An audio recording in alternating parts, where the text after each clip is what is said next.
With polls now shifting uniformly in Donald Trump's favor, he's polling better at this stage than in either of his previous campaigns. Still, this remains one of the tightest elections in recent memory. With just 10 days until Election Day, we still don't have a clear favorite. Let's go ahead and fill out an electoral college map based on the latest polling averages in competitive states. I've already marked the states deemed safe or likely for each candidate. These are states where either candidate holds a commanding lead, and at this stage in the cycle, I would be truly shocked if any of these are remotely close on Election Day. Now let's dive into the competitive states by poll closing time. Starting at 7 p.m., the polls will close in Virginia and in Georgia. The Commonwealth of Virginia has trended hard to the left over the last decade or so, handing Joe Biden a double-digit margin of victory in the 2020 cycle. Now, Kamala Harris leads Trump by a narrower 6.4% based on an average of the last 5 polls. Harris has led in every single poll since taking over as the Democratic nominee, which is a significant improvement over Biden, as he had even trailed Trump in the final Virginia average prior to dropping out of the race.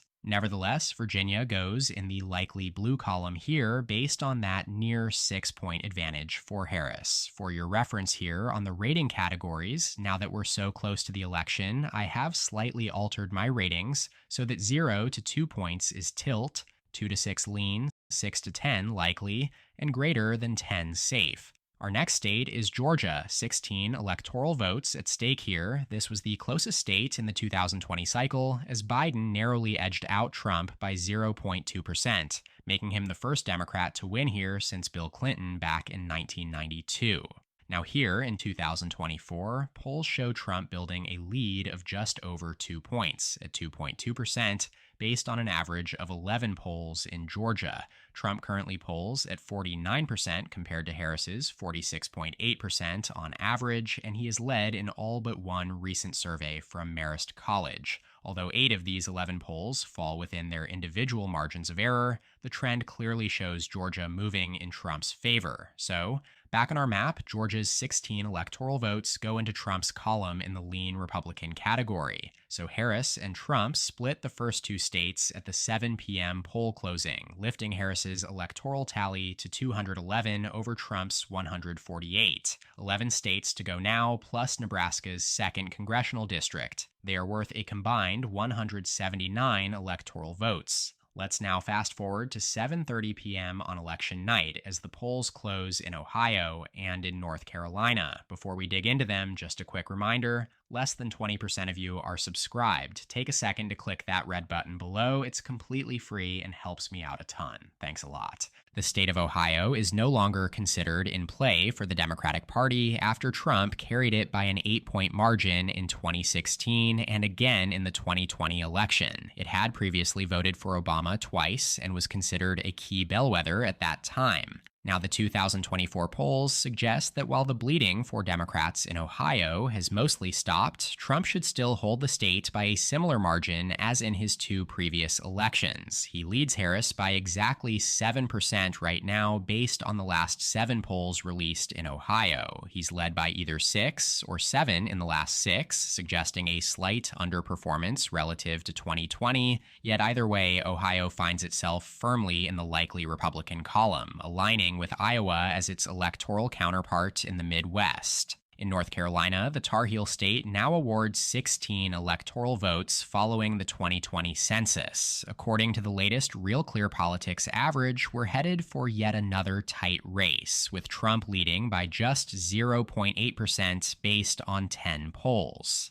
Currently, Trump averages 48.6% to Harris's 47.8%. The race in North Carolina has been incredibly close since Harris officially accepted the Democratic nomination in late August. While Trump has led in most surveys, his leads have remained largely within the margin of error. That all being said, this wouldn't be the first time the polls overestimated Democrats. Remember back in 2020, Joe Biden led Trump in the final average according to 538, yet ultimately lost by 1.4%. A similar thing happened in 2016. Clinton was favored, yet Trump won the race. So while North Carolina always seems to produce a close race, Democrats have still lost 8 straight federal elections, and the polls currently suggest Trump will squeak out a narrow victory yet again. Now, those 2 wins lift Trump's electoral vote total up to 181. He is now just 40 votes shy of Harris in the race to 270. Let's jump to 8 p.m. now on election night. The polls will close in New Hampshire, Pennsylvania, and in Florida. Starting in New Hampshire, this traditionally blue-leaning state backed Joe Biden by 7 points in 2020, marking a significant leftward trend compared to Clinton's narrow win of less than half a point. In 2024, the latest polling average shows Harris with a 6.3% lead based on 3 polls, with her margins at 3%, 9%, and 7%, respectively. Notably, the most recent poll, released just yesterday, is the first to show the race within the margin of error. Returning to our electoral map, we can place New Hampshire's 4 electoral votes in the likely Democratic column for Harris. Now we turn to Pennsylvania, arguably the most critical battleground in this election cycle. It's widely regarded as the likely tipping point state, according to numerous public, data-driven forecasts. Nate Silver assigns it a 32% chance of tipping the election, with both Harris and Trump seeing their odds of winning the election jump to around 90% if they secure Pennsylvania. The polling average here shows Trump with yet another narrow edge at 0.6% based on 12 polls. Every single survey shows the race within the margin of error, 8 show Trump ahead, and 4 have Harris leading. Neither candidate has led in the average by more than 1 point since early August, so for now the Keystone State will go in the tilt Republican column, but don't be surprised if these numbers flip again before Election Day. Finally, we move to Florida, the Sunshine State, worth 30 electoral votes, making it the 3rd largest prize on the map. Once synonymous with swing state, Florida has since moved firmly into Republican territory. Trump improved on his 2016 performance here, winning by 3.5 points in 2020, one of just 5 states where he performed better in his second go around. Then in the 2022 midterm cycle, Governor Ron DeSantis and Senator Marco Rubio won their re-elections by landslide margins of 19% and 16%, respectively. Now in 2024, Trump's lead continues to expand, averaging an 8.4% margin over the last 5 polls, with 2 surveys showing his lead in the double digits. This strong Republican trend has seen the Harris campaign almost completely sideline Florida this cycle, a notable contrast to Biden spending more money here than any other state in 2020. We'll place Florida in the likely Republican column. That lifts Trump up and ahead of Harris now in the race to 270 electoral votes with 230. Before we head to the 9 o'clock hour, I almost forgot Nebraska's 2nd congressional district, which will also see polls close at 8 p.m. This district, urban and trending left, awarded Joe Biden a single electoral vote with a 6.5-point margin in 2020. Current polls suggest Harris is heavily favored to hold it for the Democrats, possibly with an even larger margin this year, so we'll place it in the likely blue column. With 92 electoral votes remaining across 6 competitive states, and all but Nevada closing at 9 p.m., let's start with Michigan, widely seen as the most fundamentally blue of the Upper Rust Belt's WIMPA trio. Michigan has leaned left compared to Pennsylvania and Wisconsin in recent cycles. Trump carried Michigan by a razor-thin 0.2% in 2016, but by slightly larger margins in Pennsylvania, and Wisconsin at around 0.7% each. Then, as Biden successfully flipped these states back into the Democratic column in 2020, he carried Michigan by nearly 3 points, as compared to Pennsylvania by 1.2% and Wisconsin by just 0.6%. In 2024, polls show Trump with an exceptionally narrow 0.2% lead in Michigan based on the latest 9 polls, though Harris led in 2 of the last 3 added to this average by 3 points or more, so we may see the average shift back in her favor soon. For now, though, Michigan joins Pennsylvania in the tilt Republican category. I tend to view Michigan as a must-hold state for Harris. Without it, her path to reaching 270 electoral votes looks incredibly challenging. Moving to Wisconsin, often considered the most Republican-friendly among the Upper Rust Belt trio, both demographically and politically. Wisconsin's population is predominantly white, more religious, and has a lower percentage of college-educated voters compared to its neighbors. Should Trump yet again overperform among the white working class, that effect would be especially pronounced in Wisconsin.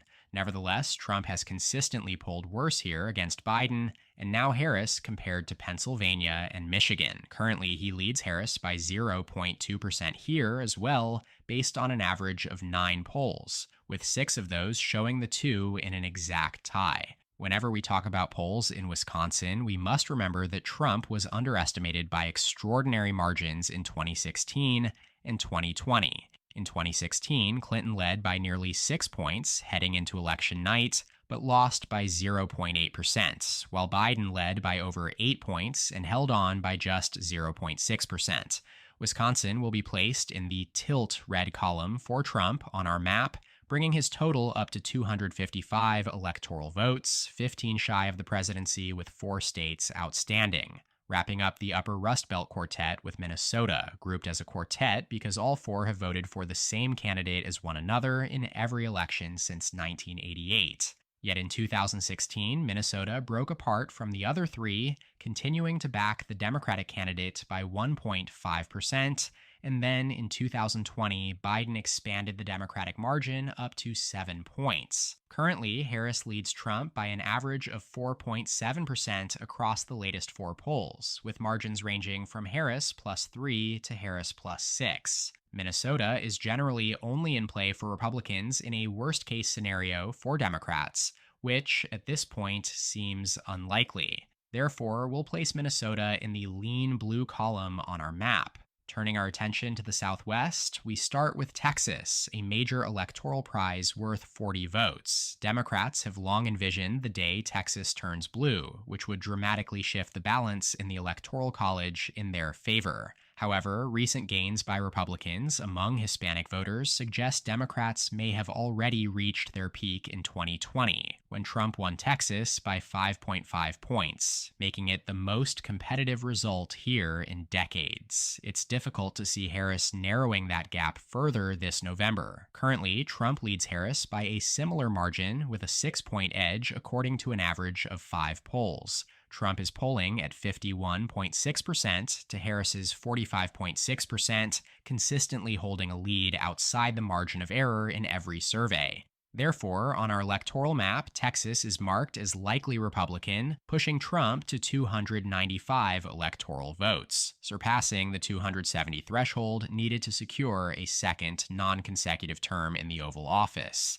Moving on to Arizona, the second closest state by margin in 2020, Joe Biden narrowly won its 11 electoral votes by 0.3%, with 49.4% to Trump's 49.1%, largely driven by high turnout among minority voters and college-educated whites in Maricopa County, which accounts for about 2/3 of Arizona's population. Democrats have now secured 4 consecutive major statewide elections, yet here in 2024, Trump has maintained a lead in Arizona throughout most of the cycle. Currently, his lead falls in between those in Georgia and North Carolina, standing at 1.5% based on 9 polls. Trump's average here is 49.2%, with Harris trailing at 47.7%. Arizona has been the one swing state where Trump has consistently led, even after Harris became the Democratic nominee. Betting markets on Polymarket give him a 72% chance of winning Arizona, the highest odds for any swing state, indicating strong real-time public sentiment in his favor.